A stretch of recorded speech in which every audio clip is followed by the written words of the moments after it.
آتے ہیں جب حق تعالیٰ آدم علیہ السلام سے فرمایا تھا تم اور تمہاری بیوی جنت میں رہو، جسے سورہ بقرہ میں ہے کہ تو ابلیس نے ان کے پاس جنت میں جانے کا ارادہ کیا تو جنت کے داروغوں نے روک دیا، تو یہ سانپ کے پاس آیا۔ اس وقت اونٹ کی طرح سانپ کی 4 ٹانگیں ہوا کرتی تھی اور یہ سب جانوروں سے زیادہ خوبصورت تھا۔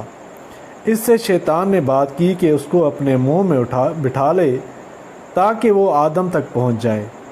چنانچہ سانپ نے اس کو اپنے منہ میں داخل کیا اور داروغوں کے پاس سے گزر کر جنت میں داخل ہو گیا۔ داروغوں کو پتہ نہ چل سکا کیونکہ جس کام کا حق تعالیٰ نے ارادہ کیا تھا اس نے ہو کر رہنا تھا۔ چنانچہ شیطان نے سانپ کے منہ سے کلام کیا اور اس کی بات سے کوئی فتنہ محسوس نہ کیا۔ پھر شیطان آدم علیہ السلام کے پاس گیا اور کہا، اے آدم، کیا میں آپ کو ہمیشہ رہنے والے درخت اور کبھی نہ ختم ہونے والے ملک کا پتہ نہ بتلاؤں؟ جیسا کہ ابن جریر ابن ابی حاتم میں ہے۔ تو ابن عباس رضی اللہ تعالیٰ عنہ فرماتے ہیں کہ خدا کے دشمن ابلیس نے خود کو زمین کے سب جانوروں کے سامنے پیش کیا کہ اسے کون اٹھائے گا تاکہ وہ اس کے ساتھ جنت میں داخل ہو سکے اور آدم علیہ السلام سے گفتگو کر سکے، تو ہر جانور نے اس سے انکار کر دیا۔ جب ابلیس نے سانپ سے بات کی کہ میں تجھے انسان کی ایذا سے بچاؤں گا اگر تو مجھے جنت میں داخل کر دے تو میرے ذمے ہے، تو سانپ نے ابلیس کو اپنے دانتوں میں اٹھایا حتیٰ کہ شیطان اس کے منہ میں داخل ہو گیا۔ پھر شیطان نے سانپ کے منہ سے گفتگو کی۔ سانپ کے بارے میں دلچسپ معلومات یہ ہے کہ یہ سانپ 4 ٹانگوں پر چلتا اور کپڑے پہنتا تھا۔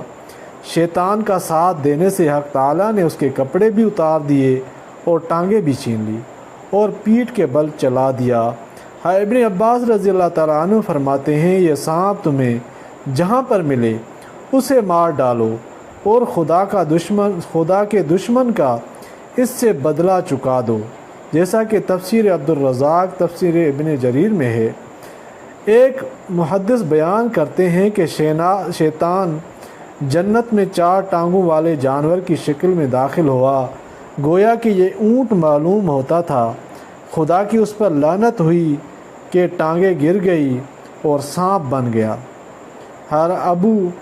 ابو العالیہ فرماتے ہیں کہ کچھ اونٹ شروع پیدائش میں جنات ہوتے تھے۔